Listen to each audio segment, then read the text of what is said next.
Hey guys, how are you? Oh, it's been a very long couple of months for me and my family. Lots of health issues and things going on. Lots of hospital stays, not for me, but for my husband. So I haven't really been in here to sew a whole lot. But I have been working on this quilt, and I thought I would show you how to make this block. It's so easy to make, it's not even funny. Here is the block. Super easy. So I thought I would just run through how to make that right quick. So we had a video at least for December. I think this is going to make a secondary pattern, which I'll show you, and it would make a really cool table runner if you wanted to do a table runner or even a whole quilt. And I apologize about my finger. I got a pretty nasty cut on the end and I wanted it to be covered up. So if you see that,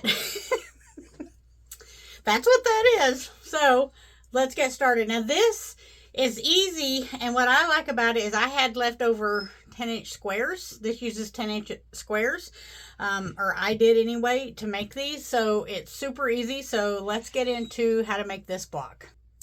So I'm on my industrial today, so it's gonna the angle's gonna look a little different. So you need two 10-inch squares. You need a color.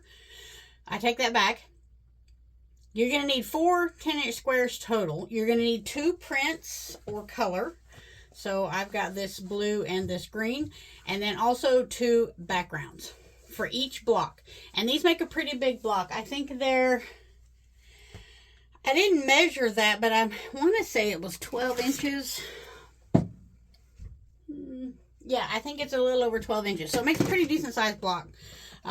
You can make this bigger if you make your half square triangles bigger, or you can make it smaller if you want to make your half square triangles smaller. That's completely up to you. I made mine at 4 inches, my half square triangles, so it worked out really good. So on the back of your background, we're going to draw a line from corner to corner on both sides here. We're fixing to make 8 at a time half square triangles. This is the easy 8 method. So draw a line corner to corner, both directions. And then we're going to stitch a 1/4 inch away from that drawn line on each side, from corner to corner that way and corner to corner this way. So like I said, this is super easy and it goes really fast.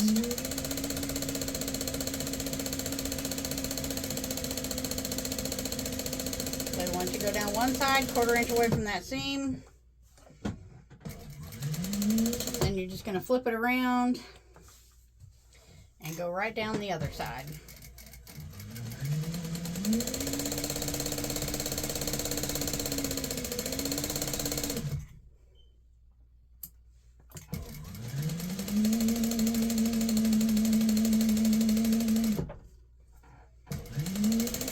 Alright, and then we're going to do the other corner to corner on the other side. So I've got these two stitched right here. So now I'm going to stitch down these two. And if you'll keep your fabric mine gets a little bunchy when I do half square triangles this way. And it doesn't matter which machine I do, it kind of gets crumpled. But I'm going to iron this before I cut it. And that will help get a lot of those little wrinkles. It'll relax the fabric and get those wrinkles out of there. I've tried adjusting my tension, doing all the things. My stitches are beautiful, so it's not that. It's just, I don't know what it is. Just me, I guess. Who knows? Anyway, going down this other side. One thing I love about this industrial is it's so fast.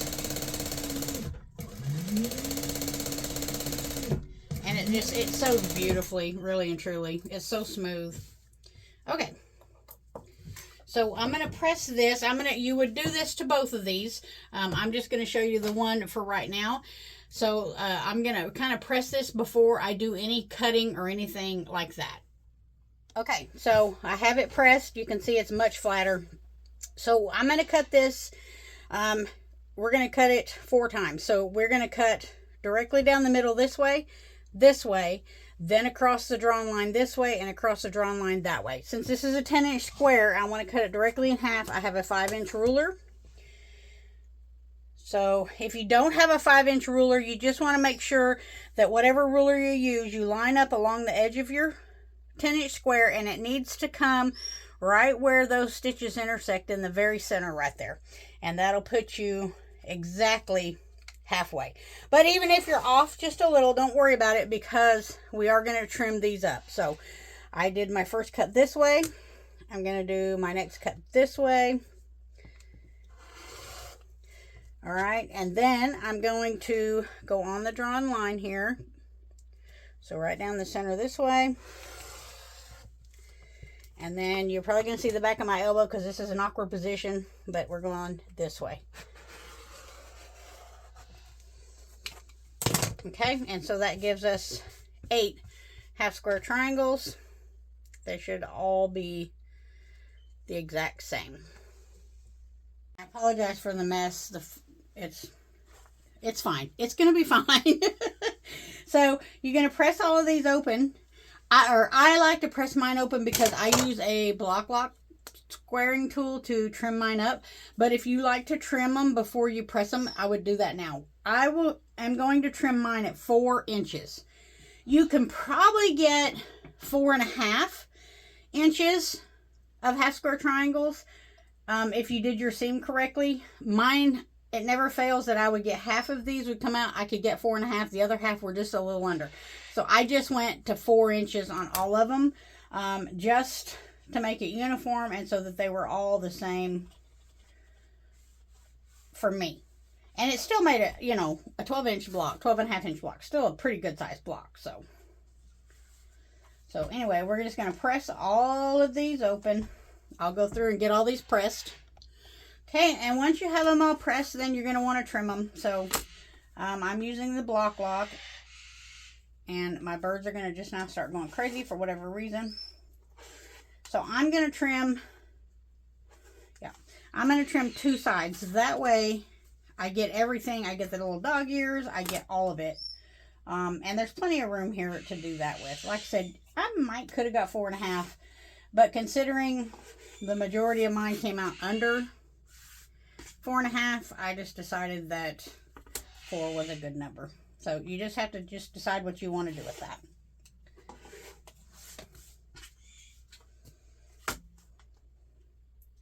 So 4 inches. So you're going to go through, trim all of them up. You should have 16 at this point. 8 of one color and 8 of another color. So you'll need 16 half square triangles for each block. And with the magic of TV, I've got all 16 of my half square triangles here. I've got the purple and the maroon. So now we just need to lay out our block. Okay, so the easiest way for me to remember for the top row, you just need to decide where you want your color. So for me, it doesn't matter in this quilt because I'm doing all different colors. So I'm just going to go with the purple. So let me set you back and see if I can get you a better view here. Okay, so your first one's going to go up and to the right. Your second one is going to go up and to the right. Both of these are going the same direction. Then your next one, your third one, is going to go up and to the left. So this is actually going to make a flying geese on that first. This is our very top row.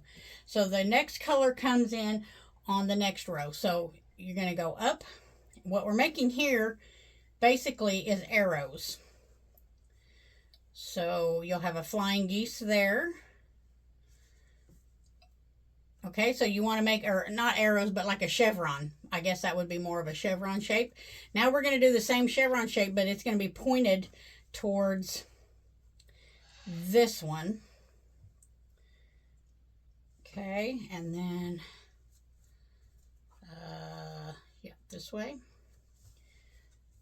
I'm like Jenny Doan on Missouri Star. I'm angrily challenged. And matter of fact, I've been working on this particular quote quite a while, but I seen she just did a tutorial and it had this block in it. I was like so surprised. All right, so then our bottom row is our last color, and these are going to go down and to the inside, and you're going to make a flying geese right here again, but it's going to be pointed up. So basically opposite of your top. Yeah, just like that. So then you just stitch it together row by row. So let's get stitching. All right, so I'm going to start with my first two, flip those on top of each other, right sides together, and I'm going to stitch 1/4 inch down. Boy, it's hard not having that pointer finger. It's tricky using my other fingers. Okay, and then I'm going to go down and get the next two. I'm just going to leave these attached on the machine. So that way when I go to put my rows together, they're all attached in the correct order. Nothing is turned around sideways or anything like it. I'm a little slower because of the finger.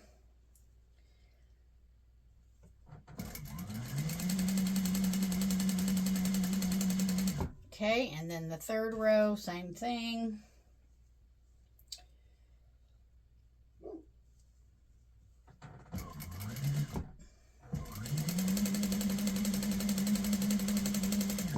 And fourth row, same thing.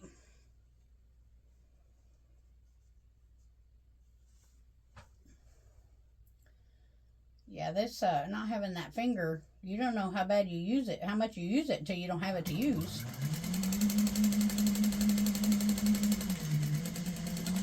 Oop. Supposed to go under.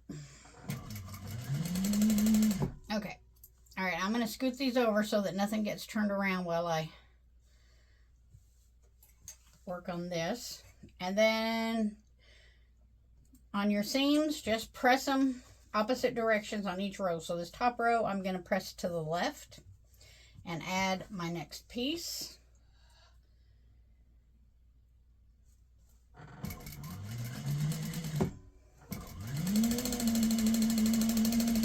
This second row, I'm going to go to the right, and you could go ahead and take these off and, you know, cut them apart and iron them if that's what you want to do. I'm good with the finger pressing and just ironing at the end.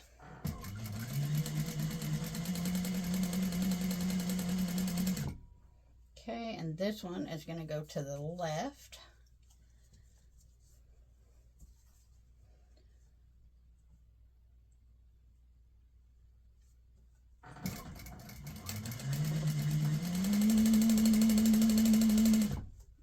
This one goes to the right.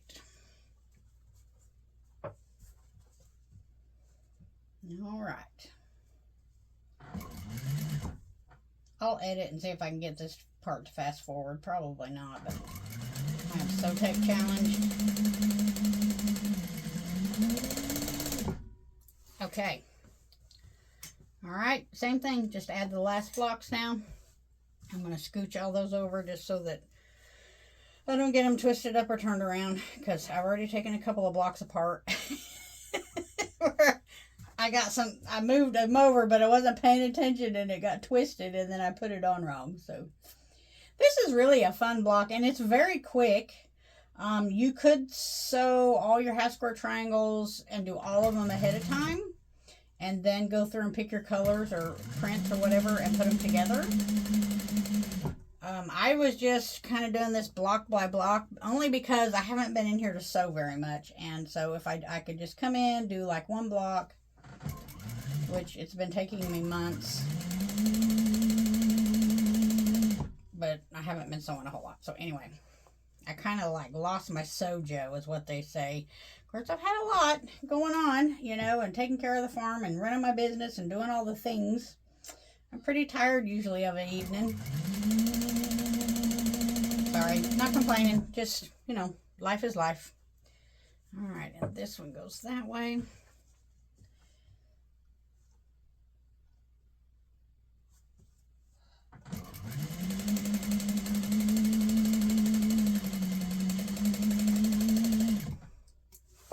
Okay, so now we get to put our rows together. Now is the time to look at this and make sure everything is going the direction it's going. And because if you need to fix anything, it's much easier right now than it is once you get the entire block put together and have to take it apart. So I'm just going to press these seams right quick since I have it all opened up. And then since everything's attached, all we got to do is just flip that side over on that one and stitch down 1/4 inch. We can nest these seams because we have them going in opposite directions.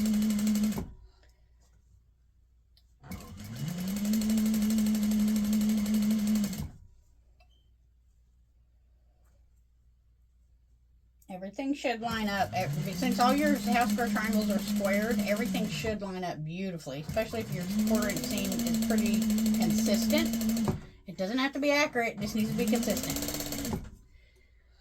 That's the main thing.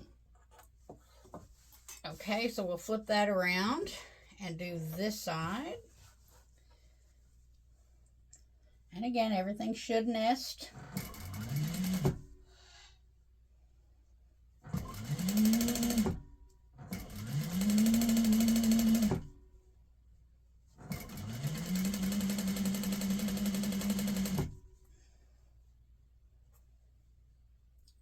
All right.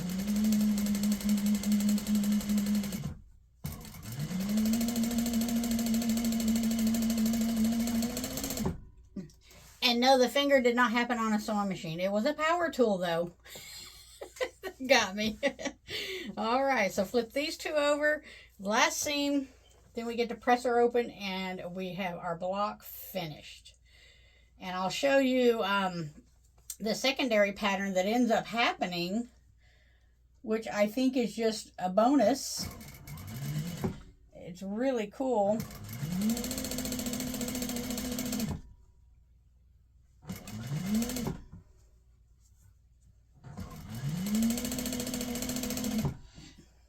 And I was not expecting it until I started putting the blocks together, and then I was like, oh, hey, that's all right.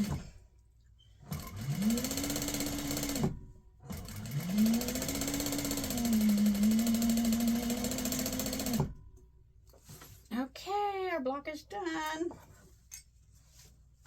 So there she is, all done. So all we got to do is get her pressed up. Because this one's got so many seams on the back here, I like to start from the back and just kind of get everything started laying in the direction that I'm going to want it to go by just pressing down, not ironing, you're just going to press, and that way when you flip it over, your seam should be in the correct orientation, hopefully. Hopefully.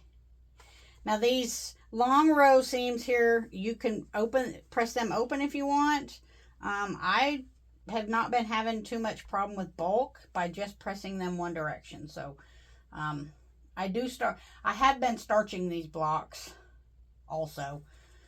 So like this one kind of just wants to, even though that center right there's got a lot, it's still not too bad. So you shouldn't have too much bulk. All right, and I'll press this one to upwards. It's kind of where it wants to go. Okay, and then we can flip it over and give it a good, really good press. Get it good and flat.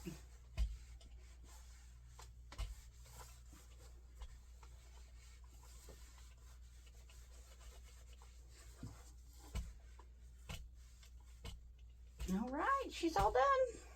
Isn't that pretty? It's just so easy. The points and everything come together beautifully. I mean, the very center, they match up perfectly. Everything just matches up beautifully, so it looks nice. Okay, let me put this on the wall, and I'll back up and show you what I've got so far so you can see the secondary pattern. I don't know why my camera looks crooked. It's straight, but anyway, it looks kind of crooked in the video. So this is what I've got so far. Obviously, I don't have them all done, but you can see this secondary pattern that's coming together here. It almost looks like you may have added a border to it, or I mean, not a border, but another piece of quilt patchwork in there, but it's not. That's just the extra pattern that's going to come out of it. So I think it's going to turn out really, really cool when it's all finished. And my lighting kind of stinks. These are all pretty, they're not dark colors, but they're like muted type colors. They're not like pop up bright, but I really like them. It was like I said, these were all extra squares I had out of some layer cakes and some other yardage. And yeah, so put them all together and that's what we got. So, like I said, I think if you took these away, a table runner would be really, really, really cool. You could see, let me put a different block right here. Those two are the same. You could see where a table runner would be really neat. And to finish it off, you could make some extra half square triangles and just block this off and finish that off. You know, it would be pretty cool. You know, just block this off to make that secondary pattern as you went along. I think that would make a really neat table runner even. So yeah, I don't know, you could turn them this way on your table runner if you wanted to, and then get your secondary pattern in the center. Sorry, you got to look at my fat self. I mean, the possibilities, there's so much you could do with this. So there we go. So that would even make a really cool table runner. It looks like stars. Pretty awesome. Yeah. So there you go. There's the block. And yeah, I actually kind of like that for a table runner. I like that you get that in the center there. So I don't know. It's an idea. I'm planning on making a whole quilt out of mine. So, and it wouldn't matter really which way you turned them. Anyway, so I hope you guys enjoyed this. Like I said, it's super quick. I don't know the name of this block. I'm sure it has a name.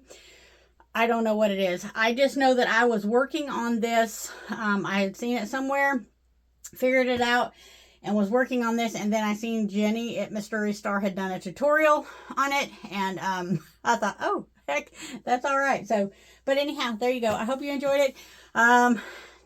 I probably won't post again until after Christmas. So I hope you guys all have a fantastic holiday. Merry Christmas. And I will see you guys next year. Have a great day, guys.